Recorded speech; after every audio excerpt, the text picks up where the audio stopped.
Hi everyone, welcome to Denver Versus. I'm joined by three of the best people in Denver who cover not just the Broncos but football. We're joined by Darren McKee, DMAC from 104.3, Benjamin Allbright from Mile High Sports, and Frank Schwab from Yahoo. Do you want me to say Yahoo or Shutdown Corner? Either one's fine. Yahoo? They both work. Okay. Frank, how long, you covered the Broncos for? About 8 seasons. Including, didn't you make a comeback during the Tebow? A little bit, just a little bit here and there. They brought you back for the Tebow. Yes, I was at the Tebow game, which is still maybe the best game I've ever seen in person. Yeah? I've been to Super Bowls, I've been to everything you could name. The Tebow to Demarius game is still one of the most exciting things I've ever seen. Yeah. Yes. Were you at that game? Of course. Unbelievable. It was miracles were happening. How hard Yes. is it not to cheer? So you're not allowed to cheer in the press box. Oh, that's You're a not bunch of BS. He throws the ball to DT. Everybody's like, what? Yeah. Crazy. You cheer for the story, and there was no better story. You got to There was no understand, better too, story. not everybody knew what the rules were, Yeah. including Demarius Thomas at that time. Right. So there was quite a bit of like, is that it? Is the game over? Because they had just instituted the new playoff rules. Yeah. There's a great clip of DJ Williams going up to Elvis Dumerville, or vice versa, saying the game's over, and they were like so much confused on the sideline, and They the were stadium confused is in the going press box. Crazy! I've never seen a stadium go that crazy ever. I think DJ Williams was confused the majority of the time. So, what are you saying about that Miami education? Dime Come life, on. yeah. So, but you guys sort of know each other from just back and forth in the press box. But since then, you've taken over an NFL-wide role. Yeah, How is that, having to cover 32 awesome. teams? it's the funniest question I get is, what do you do in the off season? Yeah. Because people like to talk about the NFL on July 7th at noon. Like Yeah. they don't, it doesn't matter. There are no plans. There's no baseball. There's no basketball. It's just the NFL constantly. Yeah. And I just wait for something like the Deflategate to happen and talk about that all summer. What's the worst thing someone said to you because you messed up their fantasy football team? I don't think I've gotten a ton of that, but I don't read the comments anymore. So as DMAC, you probably know well, you just tune it all out, right? You know. If I don't know anything, I can't be angry at anybody. So I stay pretty mellow. Yes, exactly. So the hater's gonna hate. As Yeah. they say, yes. Speaking of haters hating, Benjamin, Great segment. Yeah, why do people hate you so much? last year, What is it with you? The character I play on Twitter elicits a hateful response, I guess. I don't know. Benjamin has things sometimes months ahead of time. Benjamin had a story was it last summer? A year ago. He had the Manning to Houston story. Yeah. And got belayed by the Denver Broncos, I believe. Yeah, the team didn't like that at But all. also and, kind of vindicated within like a month. Mhm. Peyton Manning's salary is going to be lower. I became aware of a certain thing that kind of validated your story. CBS in Houston came along and they had confirmed it that they had the same talks down there in Houston and all that kind of stuff. So And yeah, then Brock Osweiler ended up in. I had that one too. I got that from the combine last year. It was Brock. first person. What do you have? What do you have on Brock from this year? They're looking elsewhere. They're looking Big. elsewhere. Are they? We're gonna get to Tony Romo in a minute. I promise you, we'll get to Tony Romo. The most recent thing that you've had, I think, as far as Broncos fans are concerned, we're going to get to, and that's of course the possibility of a Trevor Siemian trade to the Buffalo Bills, which is a team that's near and dear. Covered them for 6 years living in Buffalo. Yeah, you got Flutie era. This is my I don't like Wade Phillips story, but when I was there and I was on my way out, they had drafted Rob Johnson. And it was really Flutie that not only did he save the season, but there was a problem in Buffalo just keeping the franchise in the city, and they were selling these personal seat licenses. So not only did Flutie save the season there, but because of the excitement, they were able to sell enough of these seats to really keep the franchise there at that time. And so, but the owner of the team, Ralph Wilson, he wanted Rob Johnson, and he put Wade in a really tough position. And at the end of the season, that particular season, Flutie missed the last game of the year. Even though he had played great the whole year, they put in Rob Johnson. Rob Johnson played well. And in the playoffs against Tennessee, instead of Doug Flutie, they played Rob Johnson. They lost the game, the Music City Miracle. It was the curse of Flutie. The Bills have not been back to the playoffs since then. I was at Lodo Bar and Grill, okay? That was a Buffalo Bills bar at the time. I think it still is here in Denver. I walked out angry and never rooted for the Buffalo Bills again and vowed to hate Wade Phillips. Wow. And it wasn't until Wade Phillips got back here that I realized, well, maybe I shouldn't have that beef so much. And I sort of came around about Wade, but he blocked me on Twitter. And at first I thought a doddering old man is incapable of understanding blocking somebody on Twitter. But then I found out he was pretty proficient. Yes, So very Wade good at it, officially yes. blocked me on Twitter. He's blocked me as well. And Really a that's seal of approval. So wait a minute. That's I'm the that. only guy that Wade Phillips does count on me. we If need you to read go my through Twitter you to see feed? what Wade Phillips said. No, because you can just create another account that you don't mess around with that is something, and you can just spy on anybody that blocks you. It's not really that hard to do. So I'm quite familiar with Son of Bum, but I keep a low profile. Well, I don't need to anymore now. Yeah. It's a moot point. He blocked me for, I pointed out, so we weren't sure whether Wade Phillips was coming to Denver or not. About 4 days before, he decided to follow every single member of the Denver Broncos defense. That's interesting. That's Followed- interesting. And I pointed it out, and he was like, block. This guy's trouble. Yeah, I think it shows you that Wade was a lot more savvy than everybody wants to make him Hank Hill. He's a lot more savvy than definitely. that. And I think he played a little bit of a character while he was here. A little bit. But I find it interesting that I'm the rageaholic here on Twitter, and you guys are the guys that got blocked. How did you Shows feel you what about he's- Rob Johnson as a person, by the way? Because He when I was, worked in Tampa, we brought him in Tampa. Yeah, so. he's an idiot. Okay. He was a dopey surf boy. He just did not have any significant leadership skills, and he was a good-looking person that probably got all the girls in high school, and he didn't have to work very hard for anything, and that showed up as a quarterback in the NFL. And Flutie is one of my heroes, and I think Flutie, it's the Pro Football Hall of Fame, should certainly be considered. They should expand their boundaries of what football absolutely is. There's been other things besides the NFL in the history of pro football, and I think Flutie belongs there. And by the way, that argument is getting actually more steam as the years go by, as he actually did get votes for the Pro Football Hall of Fame. And I think it should the Hall of Fame, not necessarily the Hall of Statistical Accomplishment. Well, I agree. But that being said, Buffalo is near and dear to me because a community, they wrap their identity in the Bills, okay? And it has been year after year of disappointment. However, acquiring Rick Dennison as their offensive coordinator and getting possibly Trevor Siemian as a quarterback is such a Buffalo Bills thing to do. Plowing ahead to another 7-9 season in the AFC East, that just on karma alone, it makes so much sense. And that's exactly what they'll get, because that's who Trevor Siemian is. Great guy, nice guy. He's a 7-9, 8-8, maybe 9-7 guy at the best, year after year.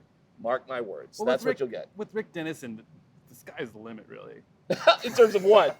How many fades they'll throw in a game? How many fades he'll throw? He's got those 3 to 4 yard passes. I just can't believe anybody would trust Rick Dennison to run their DVR, never mind an offense. Oh. I mean, it is... He's a genius. Really? Okay. According to Gary Kubiak. Okay. Having been in Buffalo, you know how hard it is to get people there. You know it's It's rough. not exactly, you're not exactly you're selling No, you're island absolutely right. land there. So It's, it's tough. It's tough to get a high quality offensive coordinator there. Well, you could be right, but that wasn't always the case. And Right. When I was there, I was lucky. When I was in Buffalo, my first year there was their final year of going to the Super Bowl. And boy, oh boy, everybody wanted to come to Buffalo Sure. at that time because the team was so good. The fan base is incredible. It's a good place to live, but you've got to succeed in the draft. And kind of a wacky way free agency because they got Jim Kelly from the Houston Gamblers and all that stuff. But they got the right people there, and I think ultimately NFL guys want to go where they have the best chance to win and they get paid. So I think you can get guys. not to in that Buffalo. order. Well, it depends. It does It depends on what success they've had. Once they get that ring, Yeah. they'll go anywhere for Or money. if they're at the end of the career, a quarterback looking for a ring might be coming here willing to take a pay cut. Well, there you go. Listen, speaking of- there you go. Segue He's that right one. there. So that- that's a segue that's in the biz? wonderful segue. Woo. So, Frank, if you wouldn't mind explaining, so currently tampering began at 10 p.m. our time last night. So it's Monday, this morning technically. Tampering period for 2 days. Tampering happened a long Yeah, time before that. tampering's been yes. going on But for- legally, Legal tampering. legal tampering started. Do you mind yes. explaining it what's going on for these next 2 days? Yes, now NFL teams can talk to free agents, but they can't agree to terms, which is, what are they talking about? The latest episode of This Is Us? Like, what could you possibly be talking about if you're not talking about terms? Nothing can be announced officially, although everybody announces. What a coincidence, and Ndamukong Suh's, the report of his contract with the Dolphins was exactly what he got paid, like shocking. Yeah. So basically it's this dance the teams and free agents are doing now, where you talk about who, how much, what years, whatever, and then Thursday has become kind of anticlimactic because the main deals are done well before the free agency signing period starts. Yeah. So we were talking about old quarterbacks, Doug Flutie. Broncos is likely, possibly, and I'm sure everyone here will have something to say about it. There's either going to be a trade for Tony Romo, or Tony Romo is going to be cut. If I'm Dallas, I'm not cutting him for several reasons. One, he has trade value. Even if it's minimal trade value, you get a 7th round for Tony Romo as opposed to whatever. Nothing. I guess you get a pick next season for maybe a 3rd round or something. He is going to blow out the Denver Broncos salary cap. They're sitting at, what are they sitting at right now, Ben? 42 million, give or take. 42 million. So we're looking at 10 to 12, 10 to 14 for Tony Romo. Still need a left tackle. Left tackle is going to be Andrew Whitworth. Let's say, if you use him as an example, he's 8 to 10. Possibly goes up to 12 if it gets really competitive. Bengals want him back. But is this a situation where, you mentioned it last week, where you said Vance Joseph was the wrong hire, and now Vance Joseph is bringing on the wrong quarterback? What are we doing? Vance Joseph isn't doing anything. I don't know where you're getting all this Vance Joseph information from. This is John Elway. Yeah. Whatever decision is made is in the scope of John Elway, not Vance Joseph. Vance Joseph will manage what John Elway puts together. Mm-hmm. So I really don't care what Vance Joseph thinks of anything. And Mike McCoy will have more influence on what the offense looks like and what happens than Vance Joseph.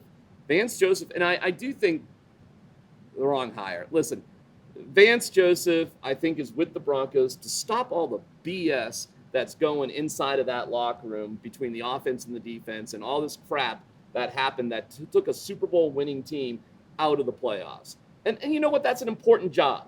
And that's something that needs to happen. And Gary Kubiak totally took his eyes off that prize. And wait for Gary Kubiak to be back in the NFL sooner than later, too, by the way. So that BS has to stop. And that, I think, is what Vance Joseph was hired for. I think.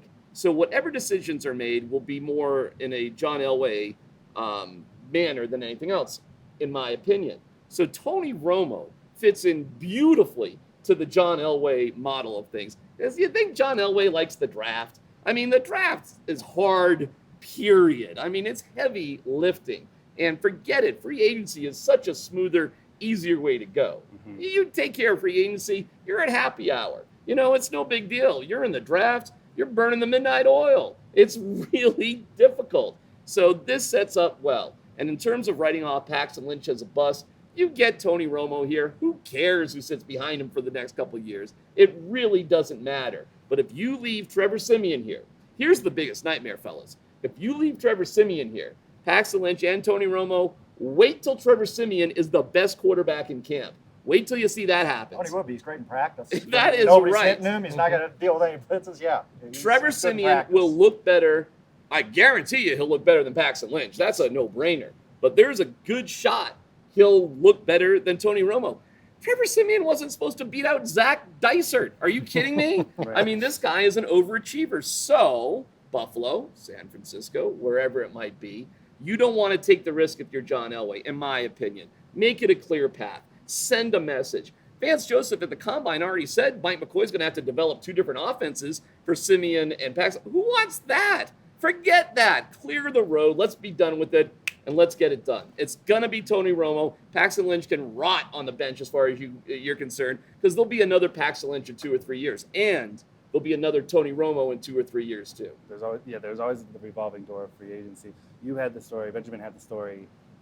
When was it? Last week. A week ago, give or take. The Buffalo Bills were in play for Trevor Siemian, which the Bills have a new coach. They have the Broncos' former offensive coordinator. I mean, it's a clear path for Gary Kubiak to be back in the NFL if he wants to follow his golden boy, which is Trevor Siemian. What were you hearing as far as return for Trevor Siemian if the Bills were going to make a move? It'll be a late mid-round pick. Like you're looking at a 5th-round pick, give or take, 6th-round pick. If. Right. And so that's probably one of those picks that's going to end up being triggered as if Trevor makes the Pro Bowl and not as an alternate, 15th alternate or whatever he was this year. Mm-hmm. But it's one of those things where you'll get a 6th round that's conditional, where it'll move up to a 4th if he hits the All-Pro or anything like that. See, I don't see the point. And I know what you're saying about, not wanting to have Siemian outshine everybody, but you're dealing with, in this hypothetical, Tony Romo's your starter. We have no idea if Tony Romo can even play anymore. He hasn't played in 2 years. He's 37 years old. You have Paxton Lynch. We don't know if he could play either. So why not keep Siemian around as kind of a security blanket? Look, if you don't have a quarterback in the NFL, you chase quarterbacks all the time. Siemian's making nothing. You're not going to get anything back in the trade for him. I don't see really the harm in keeping him You're around. missing the big picture. The problem inside of the locker room itself. The guys like Trevor Siemian, legitimately, and there's good reasons too. On the last game of the year, that really important Raiders game, thank God we got that win. Trevor Siemian's walking up to the podium, Von Miller's walking off. Von Miller addresses him as, "Hey, Peter Parker." Not Spider-Man, it's Peter Parker. Because he's like that. He's like a bull. The guys like him. But he is Peter Parker, not Spider-Man. He's not a superhero. He's Peter Parker. You don't want Peter Parker as your quarterback. Great story. One of my favorite stories. The Broncos have a Halloween costume, and everybody dresses up. One year, Brock Osweiler dressed up like a ballerina. Funny? Sure. Ha, ha, ha. 6'9" ballerina. That's a good laugh. Guess what Peyton Manning dressed up? Elvis. The king. How you perceive yourself and how you want to be perceived actually matters in the locker room. Peyton Manning was making fun of himself a little bit, but he was making fun of himself as the king. Right. And that's what Trevor Siemian lacks, that sort of confidence. So you talk about Tony Romo, fine. You have your doubts about him, but this guy has confidence, okay? This guy has done it. And we're only talking He doesn't have about any healthy collarbones. That's my problem. everybody. Tony Romo. How was Trevor Siemian? How was his health? Yes. He does, but he's 23 or 24 and making $600,000. But he's always been injured too. I mean, this guy was injured in college. He was That's right. He's a guy who got yanked in the red Injured. zone for Kane Coulter. He's been injured every If single you look season. at Trevor Siemian, and I admire what he's accomplished, he looks like a baseball player, not a football player, okay? He's just a frat. Listen, I wish I looked like Trevor Siemian. I wish I was tall and skinny and all that. That would be awesome. But that's not a football player, or that's not a football player that's going to have a long-lasting career. If you want to keep Tony Romo healthy, design an offense that suits that makes quick passes, that makes quick decisions. Have a quarterback that can read things quickly and keeps himself out of danger. There's a reason Tom Brady essentially has had such a long career. Peyton Manning knew when to get out of the way. I mean, a lot of people accuse him of being the fainting goat, but he also knows how to stay healthy. Trust me, as time goes on, Peyton Manning looks better and better and better, even though he'll look fantastic already. And by the way, we could have had Peyton Manning for another year. There's definitely a way that could have happened and should have happened, by the way. Very much so. I think he was ready to, at the end of his career, there was a weird press conference set up that I thought they were going to announce that he was leaving, but when they found out, I think Ed Werder maybe corroborated it, that Peyton found out that no one in the NFL wanted him, so it became a retirement press conference as opposed to, hey, great time in Denver, I'm going to go play for Arizona. He had or whoever it may one have been. team that was really interested, and that was the Rams, and he didn't want to go there. So Peyton Manning's retirement is hysterical because before he retired, he had a speaking engagement in Florida. He had a speaking engagement in Vegas. He went to Cabo for a week. He took his time. He wasn't exactly rushing to retire. He waited to the last minute. And this is just another dagger to Brock Osweiler because the Broncos essentially allowed him to do this. And what? Thought Brock was going to come back? The way the Broncos screwed that situation up is classic. And their whole thinking Brock's okay, Brock's okay, Brock's okay. Brock was not okay. He was humiliated in that San Diego game, and he wanted nothing to do with coming back here. Listen, if that was the only offer, and by the way, the Broncos insulted him with the money anyways. Right. They did not value him as that kind of quarterback. Now, a lot of people say, oh, thank God we missed out on Brock Osweiler. My argument is you can say whatever you want. He got his team to the playoffs, and he actually won a playoff game.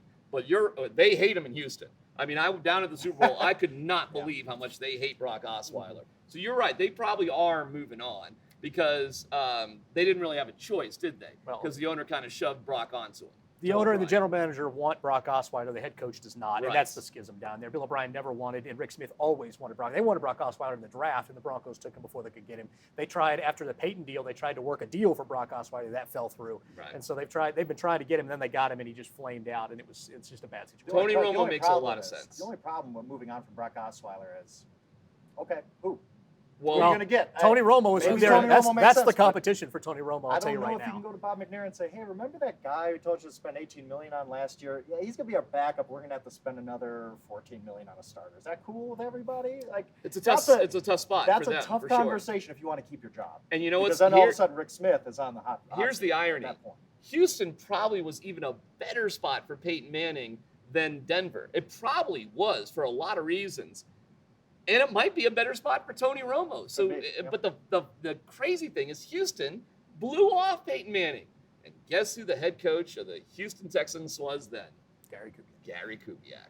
He didn't want him in the first place, okay? And he didn't really want him the year they won the Super Bowl, and he certainly didn't want him, when he had a chance to get rid of him. He didn't want him because he had his star pupil Case Keenum at the time, and then he didn't want him, here because he had his star pupil Trevor Siemian, Case Keenum 2.0. I will argue forever that they won that Super Bowl in spite of Gary Kubiak, not because of they him. also won it in spite of Peyton Manning.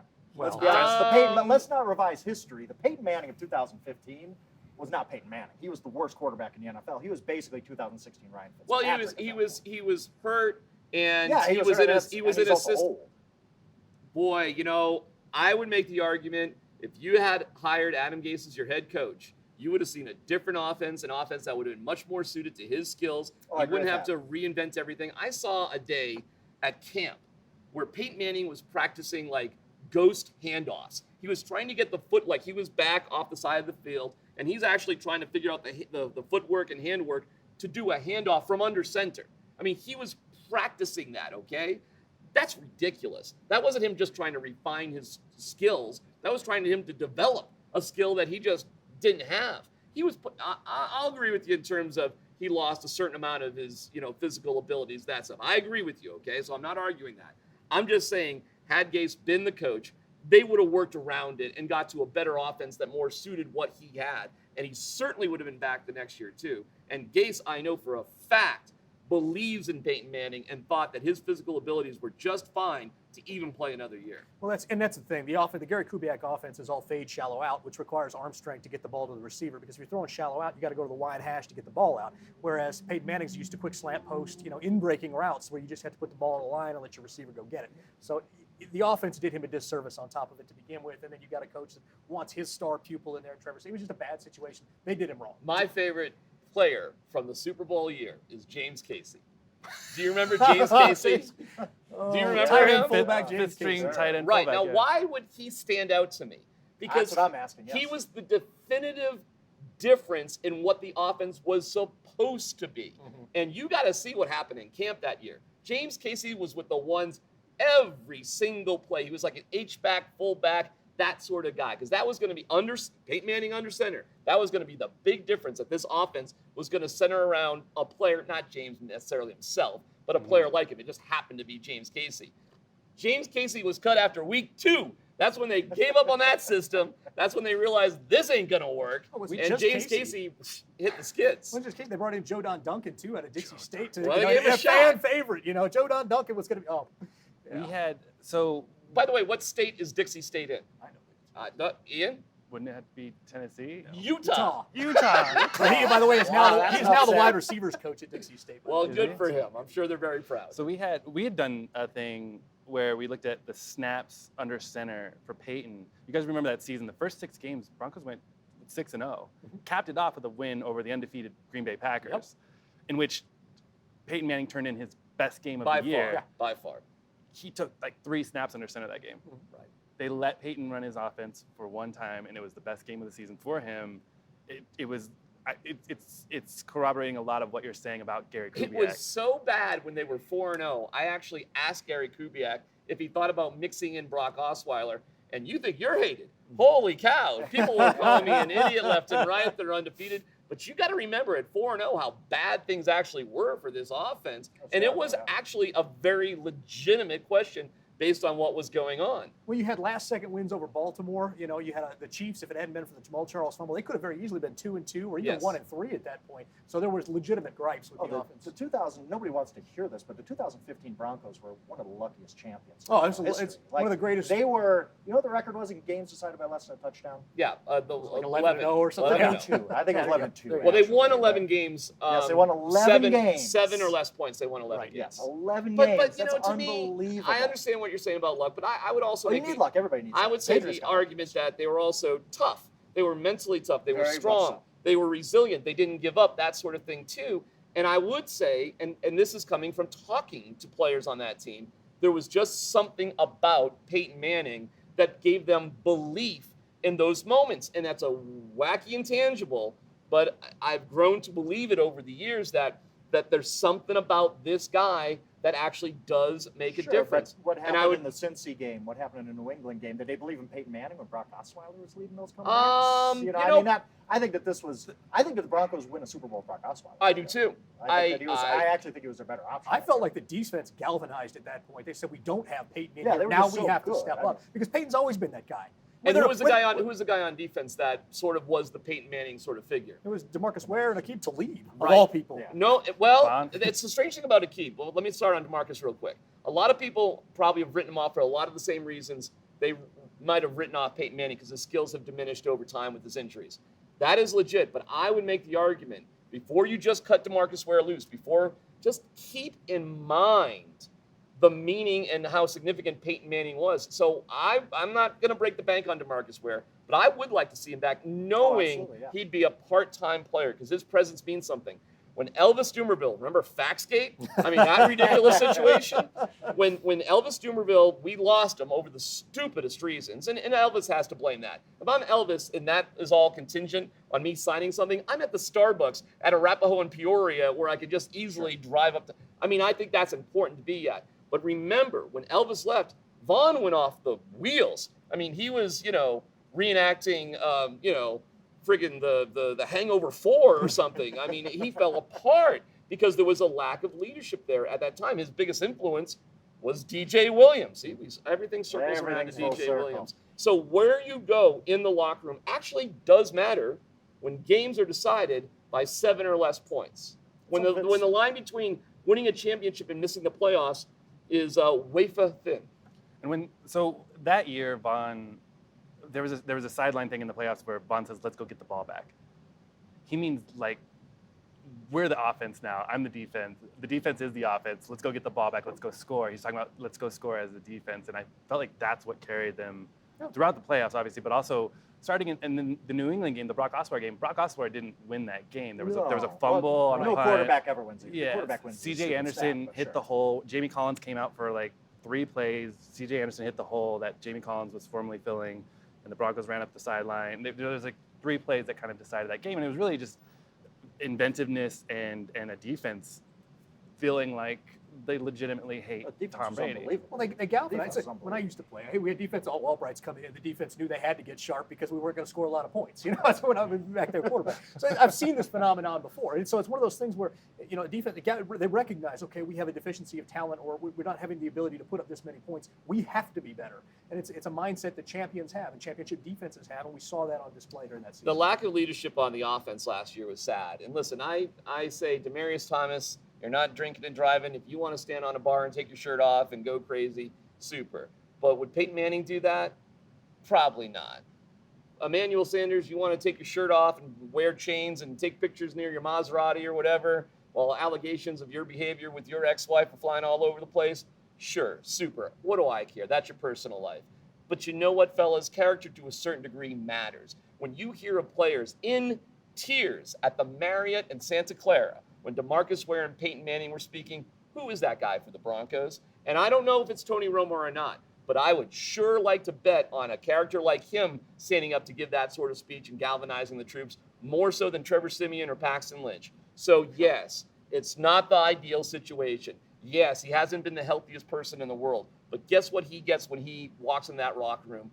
Respect immediately. And that's got to mean something better than they had, and something they're desperately missing because Peyton's not there anymore. So let's go around the table real quick. Tony Romo, Denver Broncos quarterback next season. Yes, and it's a good move. Yes, and it has the potential to be a good move. Yes, it's the only move, but I hope so. I'm crossing my fingers. Yeah, they need it. I mean, they need to upgrade that position. You can't win in the NFL. It's hard to win. I guess the 2015 Broncos did it. It's hard to win in the NFL if you don't have a good quarterback. And they need to do something there, and somebody's got to get creative. The scary part, though, is who's playing left tackle. Who's playing And left I can't answer that question. But, I don't know what the answer this to that offense question with a is. good left tackle and a bad quarterback situation is still a bad offense. True. At least Tony Romo, look, you're gambling, he stays healthy. Like anybody, though, in the NFL. It's like anybody, though. Right. I mean, he's a little more extreme because he's going to be 37, and now it's been 2 years since he's basically played because of health reasons. But you got to do something. You got to when John Elway signed Peyton Manning, people forget this. I know we haven't. I know people in Denver haven't. Peyton Manning was no sure thing when they signed him. Right. He couldn't throw the ball 10 yards at Duke, right? That was the whole story. Yeah. Tony Romo's no sure thing either. You got to get creative sometimes, and I think this is a creative move. And John Elway's the ultimate win now guy. What were John Elway's alternatives when they signed Peyton Manning? Tebow. That's right, I know, baby. I know. He was the one guy. Manning was the one guy that allowed him to move on. John from Elway in the Tebow. box watching Tebow. But it didn't matter. But and that's great. He might not have had any other options. But we didn't know Peyton Manning was a good option. We didn't know Peyton Manning. The media at the time was saying Peyton Manning was one sneeze away from being in a wheelchair. Yeah. I mean, it really The was. same things we're saying about revisionist Romo history now we on probably that. said about Manning. They No, over- Romo's not Manning. Manning is maybe the greatest of all time, but Romo's really good too. They I think that need to overdrafted get- Brock in relation to that, Yes. to the Peyton Manning thing. My Passing on Russell concern, Wilson, by the way. my Wow. concern is, let's say we have $40 million available for we being the Broncos, not we being us at the table. We have much more than $40 million available. Much. By the way, I got to delete those shirts and leave shirtless in my Maserati. Thanks, T-Mac.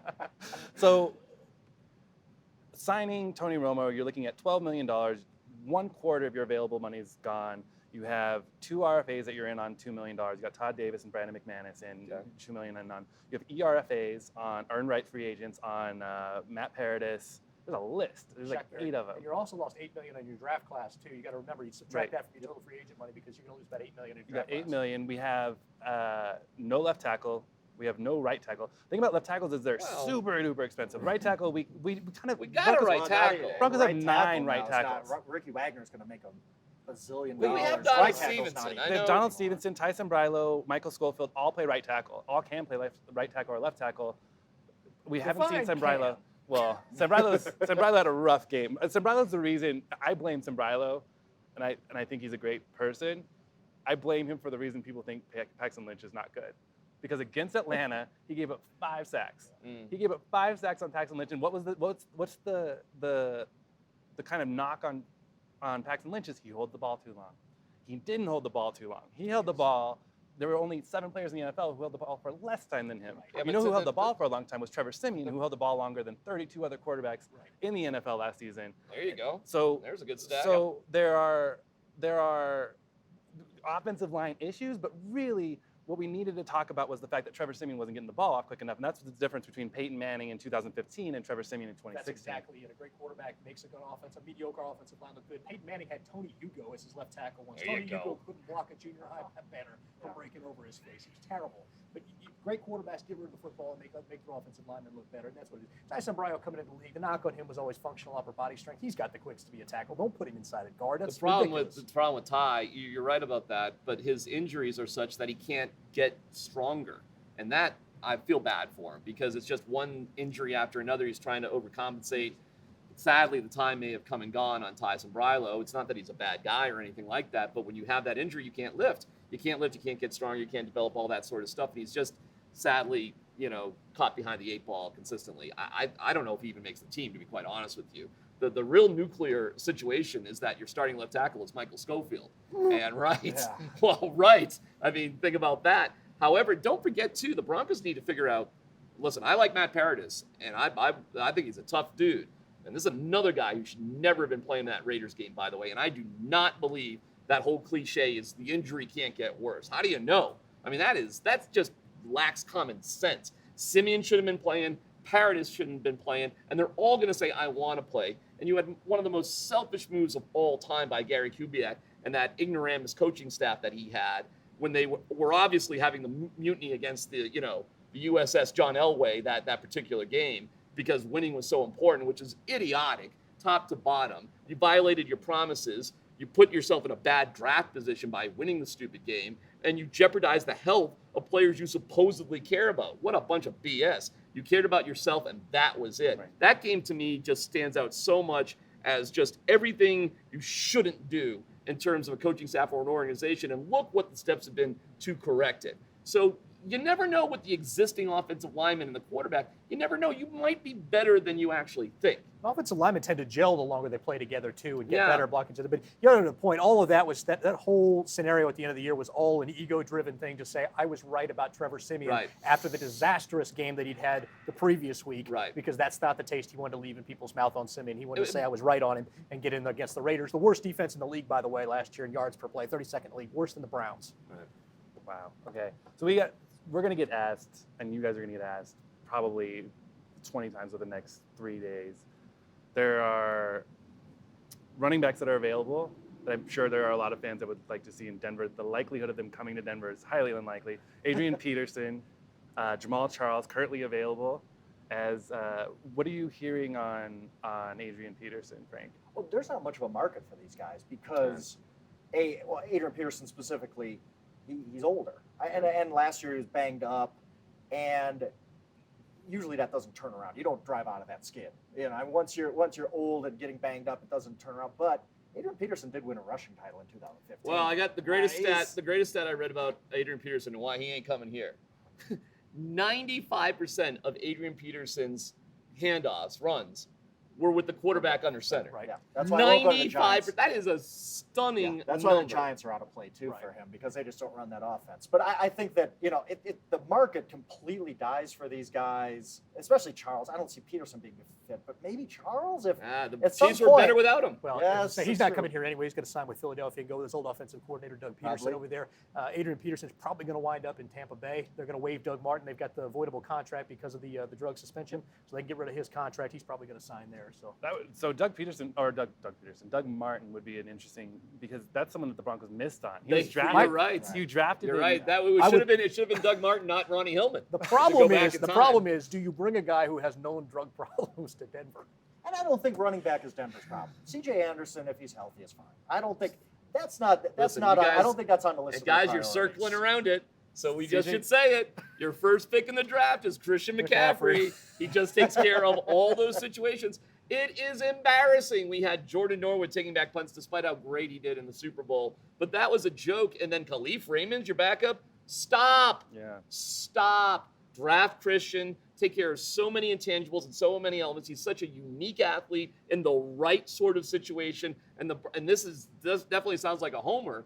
And I am definitely biased, as I've known Christian since he was a little kid. Mm-hmm. So, yeah, you wanted him to be the right guy. But how about this? From a personal belief that I just want him to be the right guy, to looking at him like, wow, he is the right guy. Now, with certain things like taking care of offensive line and free agency and all that, if all that makes sense, Christian lines up to answer plenty of questions. And if you don't draft Christian, if you don't pick him, tell Emmanuel Sanders, we pay you $12 million a year. Go take back punts, okay? Yeah. Enough of this crap. Go take back punts and be a team player for once. Well, as Frank was talking about before the show, the Broncos are actually showing some interest in Danny Amendola, which may lead Well, to, that makes hey, we sense, have too. interest in Christian McCaffrey if we're looking for that versatile slot back type player that can return punts and Just- kicks. I don't like McCaffrey as a first rounder. No. I like him as a second. I think he's a guy who is a gadget guy. You gotta put in a very specific package of plays for him. He's not a guy who's gonna 20 touch a game guy. I don't know exactly what 20 touch in a But game who guy? is anymore? I don't. Yes.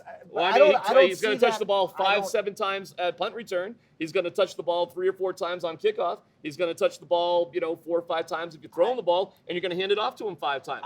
That's 20 times a game, my friends. I don't draft a returner in the first round. I don't draft He's I not want just somebody- a returner. I- He's all sorts of different things. But he's all sorts of things, and I don't think he's great at any of them. I just don't like him Really? as a first round pick. I think he's. Do you maybe go to better sleep at second like round 9 pick? o'clock at night when Stanford's playing? Did you stop What watching happened? after 2015 season? He didn't play had well 3 last games year. where he was He didn't three. play well He last didn't year. play well for 3 games. You must Okay. be a big CU fan because that was one of them. But there were 3 times he was hurt. Once he Oh, got he healthy, can't get hurt in the NFL at 205? No, you get hurt. You just I gotta mean, have that's time to the part of the recover. package with Christian McCaffrey. That's why I don't use a first round pick. I do not invest in first round pick. Listen, and if you want to say, okay, OJ Howard's there and Christian's there, and you don't like OJ Howard, I don't want him in the first round. Holy You cow! got guys like Adam Sheehan who are athletic marvels that you can get in the 3rd and 4th. This is one of the deepest tight end classes in history. Yeah. If I'm me, I'm holding on the value there and not taking time. If I'm doing that, Who's your first round guy then? Garrett Bowles. Take the tackle All out right, of well, you're boring. You know? Boring wins. Tackle He's works so- there. Fine. So does inside linebacker. You know what though? Buyer beware. And the good you know, news- if I'm 27 years old, I'm going to be rolling over 18-year-olds. Right. Okay. I played 1 year of football, and I've got. I mean, I actually like Bowles too because to me he's an offensive Derek Wolfe, and I love Derek Wolfe, but he needed time to sort of develop, and Bowles will too. The problem is he's an older sort of guy. And where are you playing him? Left tackle? Probably right tackle. Right tackle. What are you doing, Stevenson? What am I doing? Donald Stevenson? I'm jetted. I'm punting him either way. You're getting rid of him. Yeah. You're He's a losing $5 him? million Couldn't block a contract. paper bag. Listen, $3 million frees up and $2 million is in dead money, right? For Donald Stevenson. So they can exit from Donald Stevenson. I'm not Or you against. move him inside the guard. Well, okay. So Schofield's going. To the bench. Where he Okay, belongs. fine. So Well, Mike Kliss yesterday said Broncos are looking for a left tackle and a right guard. Right. That means Look at Ronald Leary and Edward Whitworth. Ronald Leary, who's another injury. but that means they concern. got Stevenson playing tackle. Oh well, That would- to it's your swing. theory, Right. unless they're drafting Bolt, and that could be the case. And listen, I get it, and I'm actually fine with it. And you didn't even bring up Ramczyk, you know. I like Ramczyk too, if he's available. Right. But Bowles, to me, is more athletic and more malleable. Yes, it's going to take longer to develop, but I think that you get more out of him. Even though he's 25 right now, you get more out of him long term. See, my guy is Christian in the first round, Yeah. and cross your fingers for Forrest Lamp to be available in the I would second love. round. I love Lamp. That's But it's dude, Lamb's like a top 20 guy. Yeah, though. but I don't And think so he's Christian not. McCaffrey- Is he? Yes. A guard's He's- a top 20 he's guy? the- He's the next Steve He had- Hutchinson. he that had a guy's good- He's absolutely going to be. I said I was crossing my fingers. So let's get back to the free agency instead of the draft but I think you guys addressed a lot of things and kind of how the way the Broncos are thinking. The Broncos during the year that they signed Aqib Talib, they made 3 identical offers. Mm-hmm. Like, they made the same offer to Aqib Talib, they made the same offer to Dominique Rodgers-Cromartie, they made the same exact offer to Darrelle Revis. Darrelle Revis laughed at them, went off. Aqib Talib immediately was like, yes, let's do this. And the next day, DRC came back and said, yeah, I would love to take that contract. And they're like, too late. Aqib Talib just signed. Right.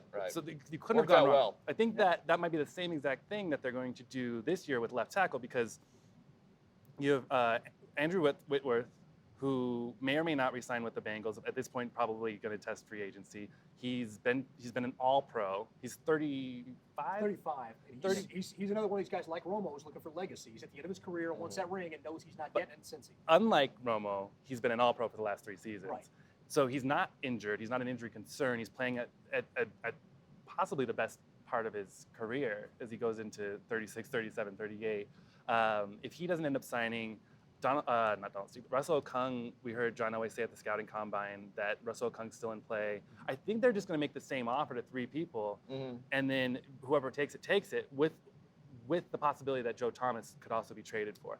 I do not see the issue in giving up a 2nd-round pick for a starting left tackle. Don't sleep on Joe Staley either of the 49ers. For a trade? I don't know what I've seen that before, but what would you give in a Trevor Joe Staley? Siemian and a draft pick. That would be pretty high draft pick because Trevor's not moving the needle too much there. Yeah, especially with there is the connection with Kyle Shanahan, and San Francisco doesn't currently employ many quarterbacks. Any quarterbacks. They have 2 guys that I think the Bell Broncos. and John Lynch literally have the most snap experience from the college ranks on. You know, I think essentially though it's the right concept that they're going to try to take care of these free problems at offensive line and free agency. And I like Garrett Bowles too, but and he was like we play around with our number 1 guy, and he was my number 1 guy before the combine. The only thing that really changed my mind is I'm just more convinced than ever that Elway is going to try to take care of this in free agency. By the way, my favorite combine comments was when Vance Joseph was asked about quarterbacks and he mentioned that Paxton Lynch was tall. That is fantastic. Got a nice arm. That is the greatest thing. That it reminds me when Kyle Orton was on a conference call and I said, what's your best memories of Colorado? And he goes, the mountains. You know, you just kind of like, there's other intangibles, I guess, and aside from your teammates and things that matter to football. Knowing him, he's probably afraid of the mountains on the side of a can. Yeah. Well, he liked to snowboard. So you brought up Ron Leary from who's currently with the Dallas Cowboys. Where have you heard Ron Leary anywhere else in the NFL? Not yet. I mean, he's going to make a lot of money though because there's a ton of money to throw around and there's not much talent. So if we're talking about Ron Leary, and I think he's a great fit, well, you're gonna have to pay. I mean, he's not coming cheap. He's gonna get every one of these guys. I can say this: fill in the blank.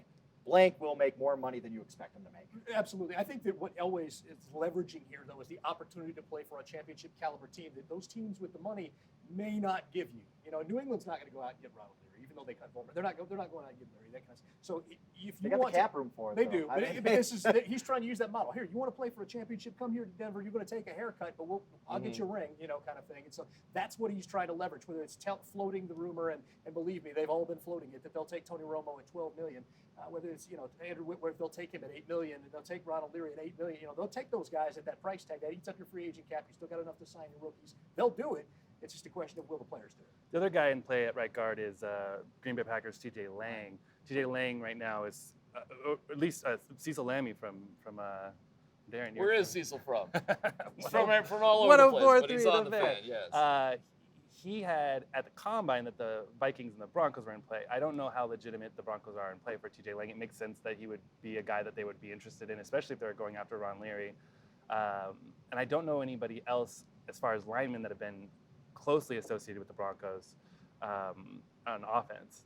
Let's get over to the defense. You mentioned Christian McCaffrey. We have Calais Campbell, who's also from Denver, who I think would probably break the bank. Yeah, coming to Denver. Yeah, so they've got Tony Romo. You're probably not going for a Campbell. You still need to get a left tackle. The right defensive end position is probably the worst position in the Broncos defense. It's the one that's screaming. Vance Walker, as of last week, John always says, I'm not sure if he's okay. That should be a good thing to know going into free agency, whether the guy that you want at right defensive end is healthy enough to play. I thought Vance Walker 2 seasons ago when he was spelling Malik Jackson he was amongst the top run stoppers in the NFL. Is he going to be able to do it again this year? Are the Broncos going to bring him back at all? Are they going to be stuck with Jared Crick? What a mess. Jared Crick, it's funny. And if you had a time machine, you would tie up Malik Jackson during the season, and which he has said multiple times he would have done a deal at a much cheaper price. They just misread that one, unfortunately. And yeah, it's a mess.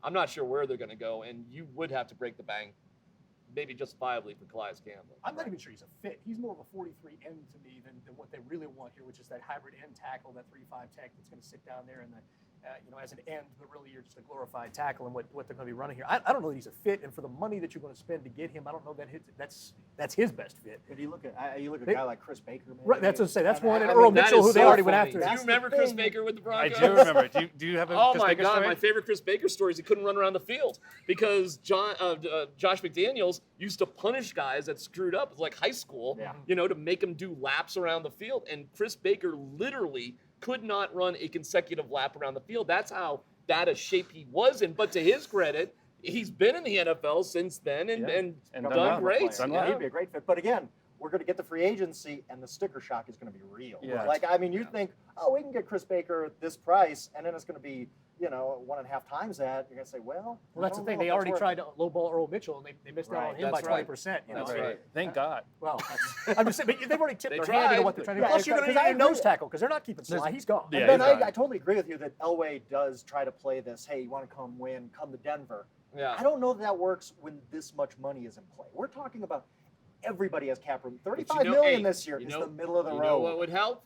If you get a quarterback, people believe. Well, that's what shifted free agency last time. When you got Peyton Manning, the New England Patriots can sell this whole come here and win a ring. Right. When you have Trevor Siemian as your starter, or Paxton Lynch or whatever, and you didn't make the playoffs, and you just didn't make the playoffs. If you get Tony Romo, it's a name. It makes more sense. The players like coming here because of Peyton Manning for a while. That sort of wore off a little bit. But, yes, Tony Romo would help sell other guys. No doubt about it. My thinking with the Tony Romo thing is the Broncos had an issue towards the end of the season last season where 6,000 people aren't showing up, 8,000 people aren't showing up, and Tony Romo, people show up for Tony Romo. People aren't, maybe, if let's say we go into the season, Broncos go into the season, Trevor Siemian's the starter, there's no Tony Romo, the Broncos have the first game covered, sold out. Let's say they lose that game. The next home game, they're going to have some no-shows, and God forbid they Well, stick what are they with doing? Tony. Are they winning or losing? They're losing. That's it. I mean, Okay. if you're losing with Tony Romo, nobody comes to show up to watch Tony Romo when you're What do you- 4-8. Tony there's- Romo can be replaced though, and it's exciting that Paxton Lynch is starting. Trevor Siemian gets replaced by Paxton Lynch. We're like, oh, we're screwed. I just don't see there being any scenario in which Trevor Siemian's the starter this year.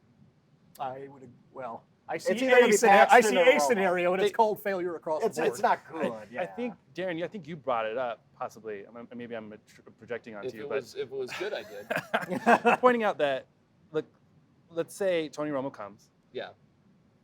Trevor Siemian and Paxton Lynch are still on the team. Who's taking second-team reps against the first-team defense? What's the point? It's What's the point of having Paxton Lynch on the team at all if you're not going to do anything to try to get this guy better? It makes no sense at all. You got rid of the last coaching staff and brought in 2 known quarterback developers to develop Paxton Lynch because the last staff didn't do it. Right. That's you know who the odd man out is here. This is not something where this is- I mean even an amateur can read the tea leaves here. If Trevor Siemian on what's opening day this year, September 12th or whatever it is, if Trevor Siemian's the starter, something's gone wrong. Something it really has. I mean, that means terrible Paxton, Several things have gone Paxton wrong. is just not developed at all, or you struck out on Romo, or he got hurt, or Well, whatever happens. it did It's hit just- me at the combine that they have not been impressed early on. I'll tell you No, a there shouldn't wacky be. thing that's going on actually at Dove Valley right now. Trevor Siemian is injured. Why does that matter? Because he's doing rehab every day at the facility. So there's a constant amount of contact. Now, there are rules about what you can talk about, what you can't talk about. But just being Sure. right. But just being around the facility, you're gonna like Trevor Siemian. He's a smart guy. Yes. You're gonna love him as a person, and Paxton Lynch just isn't around. wouldn't By you the way, when is assume- the Paxton Lynch Passing Academy in early April in Florida, where Demarius and Emmanuel and all those guys are gonna? When is that happening? Because it's happened now. You realize for 5 years in a row, because Sanchez had one in that's Southern right, yeah. California, and Broncos you know where East. Sanchez screwed up? He invited Trevor Siemian to it. What are you thinking? Peyton Manning never invited Brock Osweiler to Duke. You know, what are you doing, Sanchez? I wonder if seeing Trevor Siemian do this every day, he's kind of the guy polishing the apple for the teacher, right? I mean, he little bit. is. Let's be honest. Doesn't that light turn on for Paxton Lynch at some point? Saying, I didn't start over this guy last year because he was here every day. If I was Paxton He's Lynch, in 6 in the if morning. I was Paxton Lynch, I would turn my ankle tomorrow. Ow, I'm hurt. Yeah. I gotta come do some rehab. I mean, what are you thinking, Paxton? Do you see what's? But that's the problem with Paxton Lynch. Apparently, he was like a recreation sports major at Memphis. You know, what is that? You know, you figure out when to turn the lights off at the park. I mean, you know, he literally might not be the brightest bulb out there, and that's what he's being accused of, by the way. And that's when Dennison threw him under the bus, which I thought was awful That was last not year. a good look But for there him. may be some truth in that, unfortunately. Trevor Siemian went to Northwestern, and check this out. He never thought he was going to play professional football. So this is a guy who really, legitimately graduated from Northwestern. He legitimately had a job lined up with the Hartford Cell Insurance. Yeah. before he Right. got there. He legitimately was a student, not a recreation science major or whatever the hell. The only other major that's more of a joke than Paxton Lynch was Tim Tebow, who was like a family science major or something in Florida. I mean, it was Or Or ridiculous. journalism, whatever. Yeah, you you know. know. I So was trying to get that elusive Nintendo scholarship, but they don't offer those. not in Memphis. Yeah. You got to go to Florida State. Hard school to get into. Is it Jameis Winston? Didn't he? I think he majored in like neuroscience or something at Florida Whoa. State. Yeah, he's a Jameis- great student. Jameis got Jameis into- is a great he student. got into yeah. Stanford. I Got don't into know. Stanford, Yeah, and yeah. That's awesome. You know, I didn't by the way, that. I'll say That's this, and cool. I don't know about Paxton Lynch's intelligence level, but I will say one of the, let's say, not brightest quarterbacks I've ever covered was Brett Favre. I mean, he wasn't the smartest guy in the world. Yeah, well, it how doesn't did- necessarily okay, matter. fine. What was the Brett Favre offense? It's a West Coast offense. Mike Okay, Over. fine. So it was quick first read, let's go, or And it run took around him and a make while. something. YOLO balls. There's Run around and make something happen, Yes, right? that's what it Okay, took a fine. lot, Did you yes. have anybody actually gone and watched tape of Paxton Lynch That's in what Memphis? he did. I have, Yeah. and that's exactly what he was doing. So yes, if you have a quarterback like that, Tim Tebow used to take tests. They have tests for the quarterbacks. You could see smoke coming out of his ears when he had to answer a test. He was react, not read, then react. He was read, okay, react. Well, that's probably the way Paxton Lynch is too. Well, guess what? That's the way more of pro football is going to get, because you're going to have better athletes coming out that can't be the scientists that Peyton Well, Manning is. To that point, I mean, you can go back and look, and I think this test is useless, but the Wonder League test, guys who score highly on that, guys like Ryan Fitzpatrick, Blaine Gabbert, tend to be guys that freeze up because they overdiagnose in those situations instead of reacting. They get out there and they oversmart it when they're trying to play on the field instead of just reacting naturally as an athlete. And I do think that at some point, to be an NFL quarterback, to be a great NFL quarterback, you need to play from the pocket. Running around is great. Making plays is great. But you eventually become Colin Kaepernick, and they figure you out. And then you have to adjust. You can't be a one-read guy. You need to be I see where you're going. playing from the pocket. To have a lengthy NFL career, it's a good argument. You got to be bright. You got to be. I actually agree with you on that. That you've got to have some sense of intelligence to be able to digest everything. One thing Tom Brady. There's a difference between football intelligence and getting a 4.0 in college. I don't think neither of which Tom Brady ain't winning a Nobel Prize anytime soon. But you know what he said that I do believe? He says, I've seen it all before. So instantly, like, he can react to things because he has seen it all before, and he was smart to be able to digest it. But you can't get that unless you actually play. So do you believe in Paxton Lynch or not? You drafted him. You have scouts. You have research. You put a lot into that first-round pick. I can't imagine you're just going to throw that away. So to your point, does Trevor Siemian make any sense on this team? No. But this is the problem. The Broncos have this expectation, and their fans do too, of competing for a Super Bowl every year. Whenever you start Paxton Lynch, it's going to be a growing pain season. Now, maybe you win through it like the 2015 Broncos did through their quarterback issues. Maybe you do that, but you have to go in saying we are just kind of not giving up this season, but we're taking a step back this season. And guess what? That's hard work, right? Can you do that? Is that hard? No, of course not. It's John Elway. I just told you he wants to be at happy hour. Never mind that. He doesn't want to grind at the midnight oil. No. That's why Paxton Lynch doesn't actually make sense either. That's why a succession in the John Elway era of free agent after free agent after free agent at quarterback actually makes the most sense for however long John Elway is running the Broncos. Aaron Rodgers in 2023, who's with him? Come on. Drew Brees is a free agent. Essentially, the pick of Paxton Lynch in a first round was a mistake. I don't know how else to put it. You should have waited to the third round.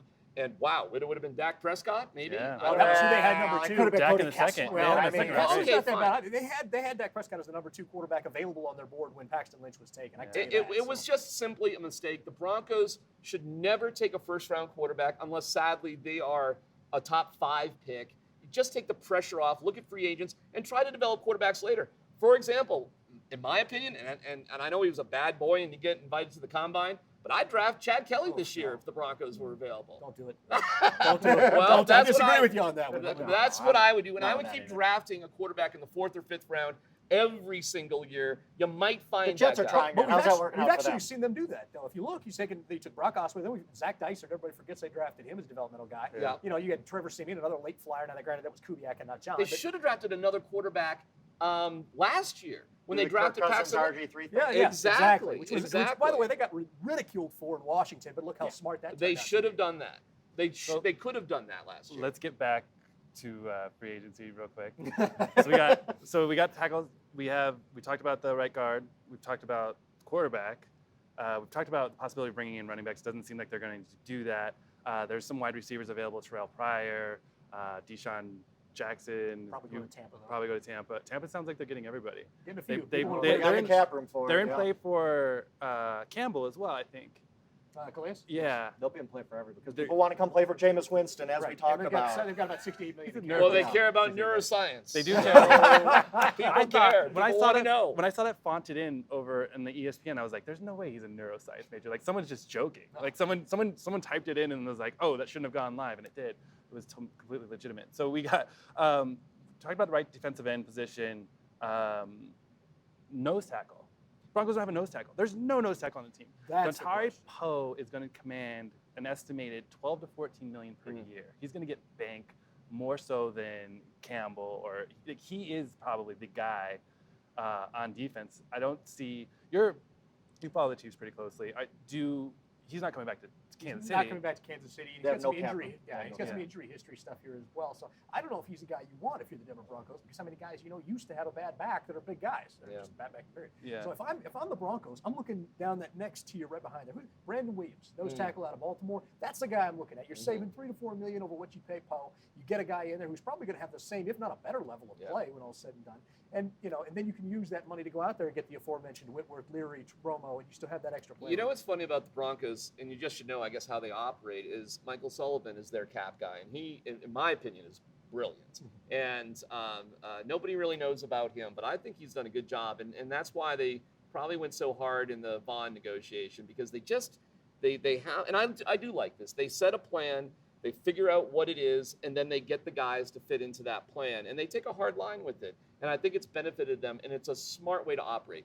Every NFL team within, I'd say, a 3 or 4 year cycle should be a playoff contending team because of the way the rules are, right? The fact that the Bills haven't been in the playoffs since 1999 tells you how idiotic their management structure has been. There's the Raiders until this past year. You really should never go that long. And there's a reason why it was so disappointing for the Broncos to miss the playoffs after winning the Super Bowl, because they do things in a certain way to give themselves the best shot. So I like that concept. And Dontari Poe breaking the bank does not make sense because there probably are second, third level guys that can do the job, stuff the run, be tough in the middle, and they don't have to be superstars. They don't have to throw jump passes for touchdowns. They don't have to even get sacks, to be quite honest with you, but they have to be tough there.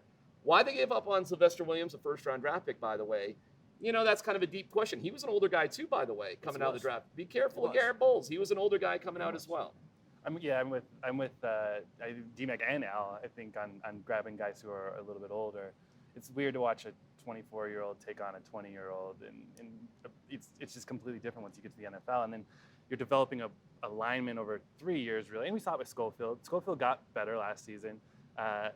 So you're taking 3 years to develop any lineman. So you're drafting a lineman in the first and taking 3 years on In him? most cases, though, that's a functional strength issue. In this case, he's already got the functional strength. You're teaching him to be a football player and not an athlete. It's a little bit different. The bummer about interior guys, they tend to take time to develop. So free agency probably is the way to go at that second, third year tier. You know where guys, though, play right away? They do play right away at center, at guard, that sort of thing. And we did have that back in the day with J.D. Walton and Zane Beatles, who were drafted, and they played together for a couple of years straight, I believe, until injuries sort of caught up with them. So the draft probably is better for those offensive guys. Free agency is probably better for those interior defensive guys. Give me a surprise signing by the Broncos. Oh, Free agent signing? Yeah. We talked about Amendola a while ago. I don't think that's on too many people's radars. So that would probably be one I would say would be a good surprise. I'll just say Jamal Charles just because he's the first name pops up. I know he's going to Philly. But boy, would that be a fun fit. Yeah. I'll give you a quirky one, Kayvon Webster. There you go. And I'd love to have him back, too. Me too. And I think if they look at like the Malik Jackson situation, I think the guy that they have already on their team is Kayvon Webster. And, I wouldn't let him slip away. He's incredible on special teams, and I think he's got great potential as a long-standing cornerback in the NFL. They should have signed him already. They do have to make a decision by May 2nd on whether or not to extend Bradley Roby for his fifth-year option. If I'm Kayvon, I want to go to free agency if I'm Kayvon. Yeah. I want to see what's out there and give myself a chance. So there may be a little bit of that too, but boy, would I like to see him sign back with the Broncos. I'm with you. I think that you're presented. So next year, the fifth-year option for a cornerback is probably going to be $10, $11 million. Now you have Bradley Roby making as much or more than Chris Harris. Is that right? Yeah. Oh wow. So that's Nice. an issue, and then Aqib Talib's due 12. But he'll come off the books at that point. Yeah, he'll come off. So Broncos could lose Aqib Talib possibly next season. Mike Kliss brought it up last episode. Possibly losing T.J. Ward, possibly losing Aqib Talib. You will. And Right. I'm But probably. that's why you have Justin Simmons and Will Parks. So keeping Kayvon actually. And why you sort of plays drafted into Roby that. in the first place. Yeah, right. So that is the Theoretically. succession But I plan. tell you, So- when you lose Talib, and I've gone back and forth on him, but ultimately I love Talib because he's a kook, but he's all about the team. He really is. And he's about having the back of his other players. And, he's so loyal. Yeah. It was his loyalty that got him in trouble in Dallas because he's hanging out with like high school friends in a place he shouldn't be. And who knows the guns and all that stuff. But ultimately, it's a character representation that he is a good guy. He's just kind of out there, So, but ultimately, he's a team first guy, not a me first guy. And you know what? He's a freaking great player. But when are we going to find out how many games he's going to get from Shooting. Goodell? Yeah. It could have. Don't forget the T.J. Ward incident, the bartender incident. I was there. We heard. Were you there? Yeah. Were you really there? Yes, I was. Seriously? Yes, I was. Well, I'll question your, home life, but good for you, I He's a suppose. single man. Well, maybe 2 he was years on ago. stage 3. I don't know what he Oh, was that's doing. true. Who He could have been knows? performing. You go by Me too. Lexus on the Good-looking weekends? guy, but in that particular case, if you remember, we didn't hear anything about that until like right before the season happened. So just because we're not hearing anything about Talib, don't think that it's like gone away. It may come back strong on the Broncos. We had information last season that it was probably likely to be a 4-game suspension, but I thought it would happen beginning of this season. They don't really need to announce anything until closer to September. I'm sure the Broncos, if they know. It just may Well, be a no. factor. But he missed 3 games because of injury. Hey, man, I'll take 4 games. Derek Wolfe missed 4 games, and they won the Super Bowl. One thing about that's the Talib, thing. though, It's is fine. at some point, cornerbacks don't age gracefully. Right. Darrell That Revis is in right. 2015 Darrell was Revis. unbelievable, or 2014, I guess. Right. 2015 he was, and in 2016. So we're probably done with Talib this year no matter what. That's And right. the thing is, Yes. they're in $12 million on him this year. He misses 4 games. He's missing a quarter of his salary. I'm all right with But it. yeah, This year I'm all right We're with getting it. a discount on I'm Aqib fine. Talib as it stands. And that's anyway. why you have to re-sign Bradley Roby at some point, because Talib's It's just, so much you're money. at the end of the rope. Yes, it Yeah. is a lot of money, but it's the NFL. You got to pay guys. Yeah. Like Why- I hear about the Saints trading Cooks because he wants an extension. Yeah, that's what happens. Guys want to get paid. Like this is how the NFL works. Yeah. So we didn't have time, ran out of time for Andrew Mace. I'm sorry for that. We will have him on some point. Hold on, in the let me look future, for I think. Andrew. Yeah. we love Mace He's too. not there. We love He Mason. could have been, though. Andrew Mason is one of the greatest guys I know Of in course. life. Good man. Very short, though. But I'll never have him on the show. Thank you guys for joining us, and we'll see you soon.